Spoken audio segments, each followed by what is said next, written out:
Сәлем достар, бүгін біз сырный чебуреки жасайтын боламыз. Ол үшін бізге айранды тұзымызға қойып, оның үстіне қопсытқышымызды салып,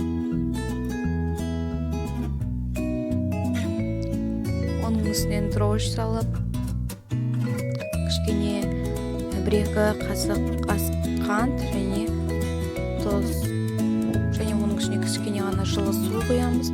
Барлығын біркелкі араластырып аламыз. Оның үстіне ұн салып, жақсылап жұмсақ қамыр елейтін боламыз. 15 минут тұндырамыз. Асылған картошкаға тұз, бұрыш, жуа салып араластырамыз, және оның үстіне 3-те өткізілгенін сыр саламыз.